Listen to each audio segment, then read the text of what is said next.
me courage to love, know the secret of us. Don't hurry my love, nothing good gets away.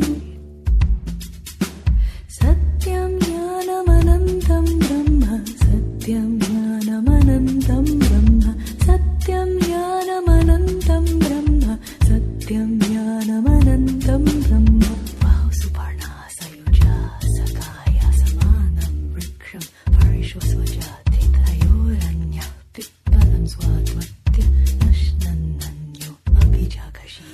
Om Shiva Shri Shakti Shivoham Shaktyoham.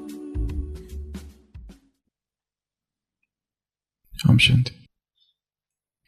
The psychologists say that the human mind is very jealous.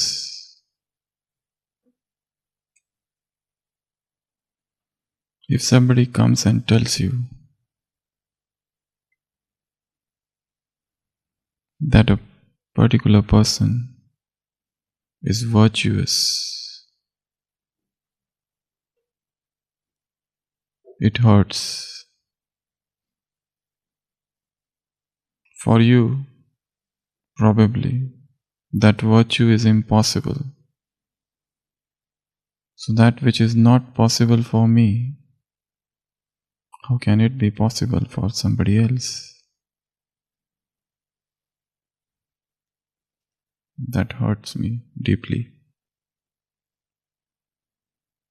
And then what is the defensive strategy? The defensive strategy is to want to seek proof. And how can you prove a virtue? So there are two things, positive and negative.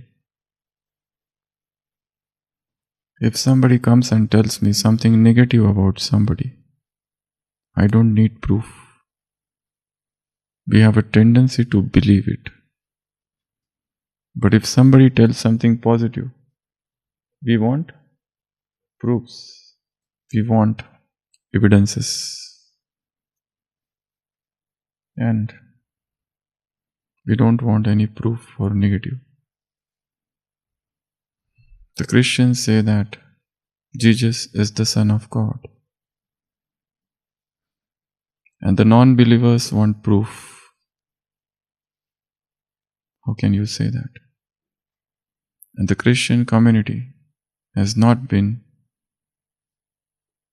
100% successful in proving this point, that He is the only begotten Son of God. He has come on this earth to save the mankind. But when Jesus Himself was here and somebody said that He is sinner, they did not want any proof. They straight away crucified Him. They saw Him coming out of the house of a prostitute, and they came to their conclusions.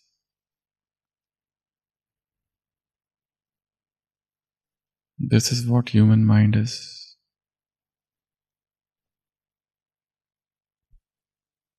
For virtue, it seeks proofs. For negative traits, it doesn't.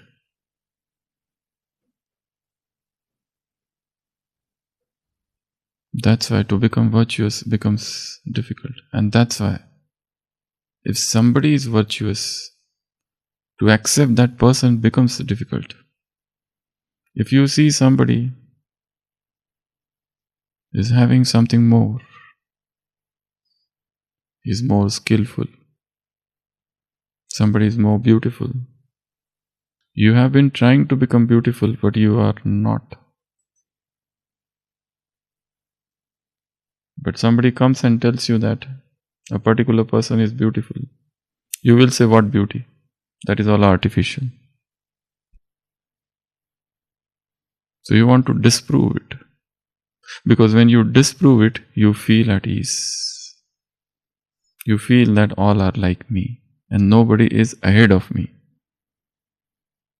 Because the very fact that somebody is ahead of me creates disturbance. So one need to understand this subtle psychology of human mind. Ivan Turgenev, there was one Russian novelist. He had written a beautiful story about the great fool. The great fool. There was a man in one village in Russia, and everybody used to call him stupid. You fool. You don't know anything. Don't intervene. You should not speak. You don't know anything when you don't know things. Why you speak in between? So no matter whatever he says, no matter even if he doesn't say, people would just tell him that you are fool, you are fool, you are fool, you are stupid. Shut your mouth. You should not speak. The person was very depressed. There was a wise man, a sagacious man in that place. He went to that sage and told him about his predicament. The sage says, the answer is very simple. If somebody says something, just say something opposite. Start criticizing. For example, if somebody says this painting is very good, you should say, what painting? This is stupidity. It is just color and canvas. If somebody says that this statue is so beautiful, you should say, this, I have seen better statues than this. If somebody says, this man is a sage, is a saint, you should say, I know this man, he is a sinner. Start opposing, start criticizing, start condemning. So he began this new business of criticism and condemnation. And within 1 week's time, the entire village thought he has become intelligent. Because he would criticize everything. People thought as if he knows everything now. Somebody would say, oh, what a beautiful morning this is. He would say, I have seen better mornings than this. This is nothing. So soon he became one of the wisest men in that place. And he came back to this wise man, the one, the sage who guided him. And he said to him, I don't need you anymore. You are no more wise. You are fool. And the entire village also started believing.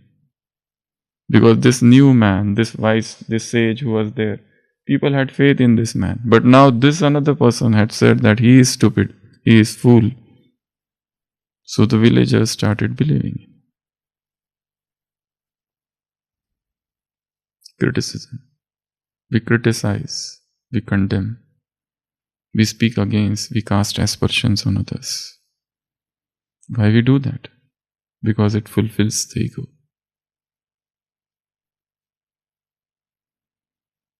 To see that other is going ahead of me hurts my ego.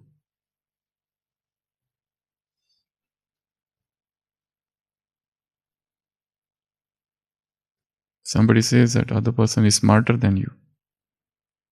I just don't like it. Somebody says that he is more intelligent than you.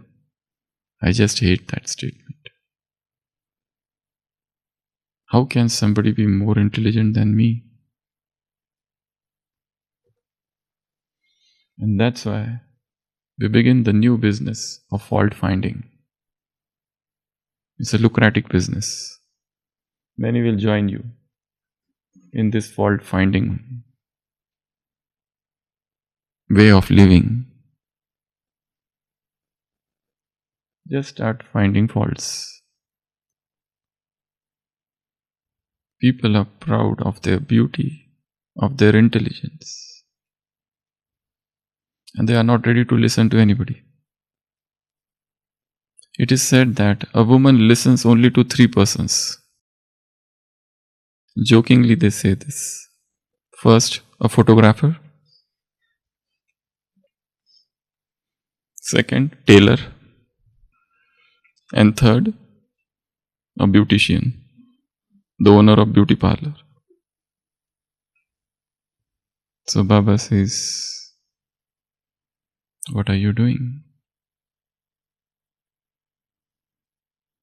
Don't join the bandwagon, this group of fault finders. So we were revising the Avyakta Murli of 21st January 1969. The Murli is quite big, and as I said, Baba is giving instructions, guidelines, commandment, dictates. In fact, he's creating a blueprint on which the future building of this institution would be shaped. So yesterday, what did we see?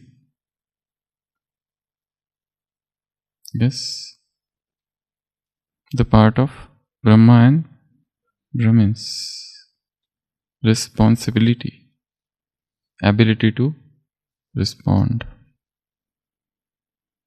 There are many things here. And Baba is saying, who will look after this institution? All of you know who is the instrument for all of you from today. Didi is the main one already, and Kumarka is her helper. All the administration will be carried on from the headquarters as it has been. Both of them will continue to look after all of you. If there is a need, they will continue to tour your center. But what is the paper now? That paper came suddenly, but now you are being told about the paper that is yet to come. Now come into relationship with unity whilst being introverted and stable. In the Avyakta stage, Bab Dada will see the result of the paper he is telling you about. Everyone must have heard and must also remember the teachings given at the end through the body of Brahma. So Baba is saying, Didi Manmohini would be the head of this institution henceforth. Kumarka would be her helper. The parties will continue to come, and if you have any problem in your centers, these two might even visit. So these are the future guidelines that Baba is giving, how the things will go on. So today you have come into the gathering to give something and to take something. So are those who have come to take ready to give something? Those of you who have thought in their hearts that you don't know what is going to happen, that nothing serious will happen, raise your hands. So Baba is asking for donation here. Today you have to give the donation of two things in the midst of the gathering. What are those two things? One main thing is that from today you must not see, hear or keep within your heart the defects of others. So what are the two donations? The first donation, stop fault finding. Don't see, talk, discuss, hear or keep in your heart what? Defects of others. If your attention is drawn to something about any sister or brother, you can ask the ones who are the instruments to give them a signal. So that is the first thing, give this donation. When did Baba is telling this? In 1969. Probably he knew that this will become an epidemic. Fault finding. Secondly, in order to shake your faith, some people will say things and raise the sounds that now they will see how this institution carries on. However, those people do not know that your support is imperishable. And when anyone tries to shake you, you must also pay attention to this. There is the praise of Kalpa, ego, of your being unshakable like Angad. They were unable to move even his foot. Only those children who have such faith in the intellect and who are unshakable and constant will pass in the last paper that is yet to come. These two things that you have been told are firstly to give the donation of not fluctuating and secondly to the donation of not seeing fault. If all the children pay attention to these two things, then because you have had the thought, that is, you have given them away, and anything that is taken away is thought is never taken back. Even if the Maya tries to make you take it back, check yourself and then you will pass. So, two virtues. One, don't see defects, faults, imperfections. And second, stay stable. People will come to shake your faith. People will tell you that this is wrong, that is wrong. What are you doing? So these are the two donations. Are they easy or difficult? Very difficult sometimes. What to do if you see somebody's fault? What to do if somebody is speaking untruth? Somebody has spoken untruth and you shouted at him. So, he spoke falsehood and you shouted. You become angry. So, you both are sailing in the same boat. Somebody is sleeping whilst doing Amrit Vela and you went to him and shouted at him. He was sleeping. Okay, that was his fault. But you became angry. Anger is more dangerous. Rage. To sleep is more dangerous or to become angry is more dangerous? Anger destroys the delicate, the pure, the beautiful that is within. Anger is a stage of madness, a transient madness. Anger is a state of unconsciousness. That's why all those people who were convicted of murders, they were asked, why did you kill that person? They always denied. And to some extent they are right. Because they did that crime in the state of unconsciousness. And what is unconsciousness? The anger, the anguish, the rage is a stage of temporary madness. Because when you become angry, your body secretes certain toxins, some poisonous toxins, and you come under their influence and then you become armless, powerless, weak, unconscious. All sins arise from unconsciousness. All virtues arise from consciousness. There are only two methods to come out of this pitiable stage. One is meditation. Meditation means consciousness. Meditation means alertness. Meditation means wakefulness. This is one method. It is very difficult, arduous, not so simple. It's an uphill task. It takes years of practice to become the master of meditation. There is yet simple method. What is that? If you are unconscious, there are only two methods to come out of that unconsciousness. One is to wake up. That is meditation. What is the second method? To become more unconscious, so that you become insensitive. People take help of drugs, entertainment, cinema, movies. They take you in the world of unconsciousness. Here you become less sensitive. People resort to drugs, drinks, LSD, marijuana, cannabis. So many drugs are there. So when you are under the influence of these things, you become less sensitive. You don't have to bother about what is virtue and what is pap and what is punya.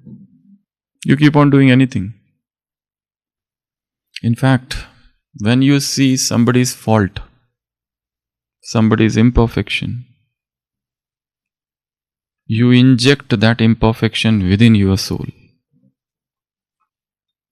When the mind is filled with negativity, certain toxins are released from brain, neurotransmitters,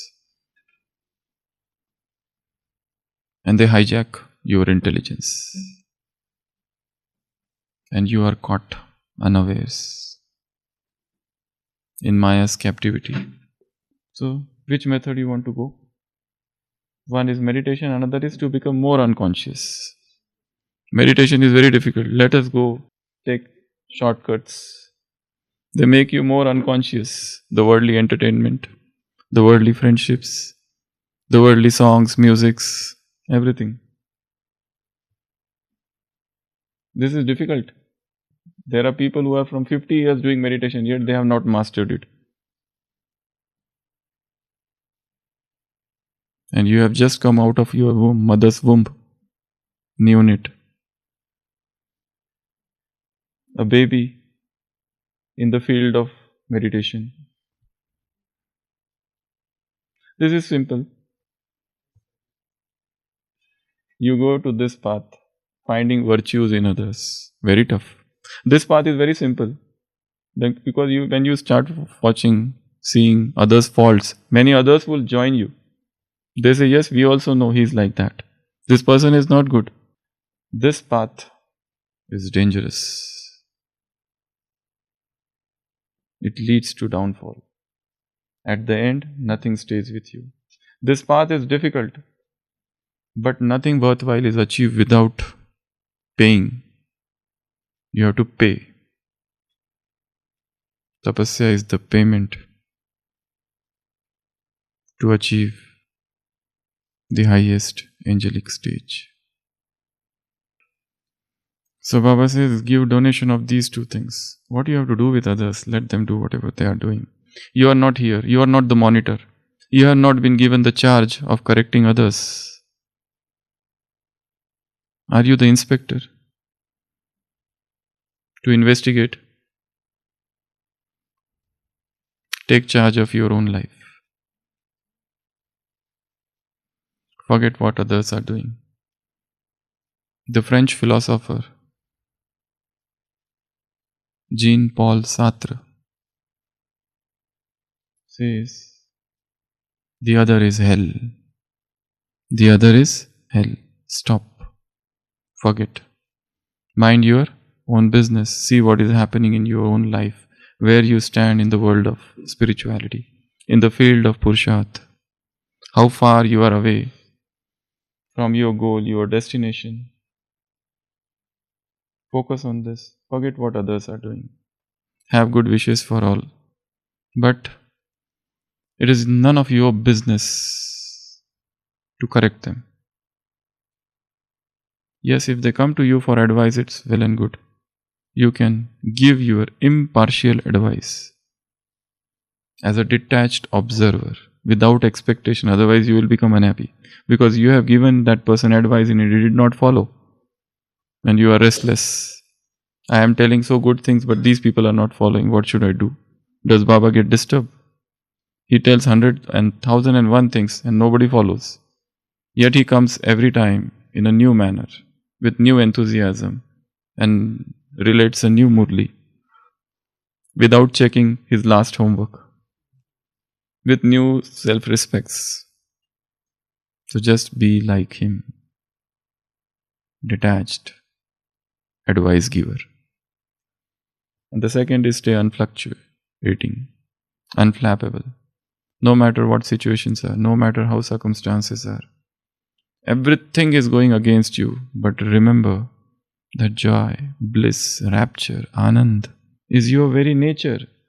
You don't have to go and take it from somebody else. It doesn't depend on anything. It's autonomous. So stay within yourself, insulated, cocooned, encapsulated in your own nature, which is bliss, which is Satchit Anand. Forget what others are doing. So 2 donations. Om Shanti.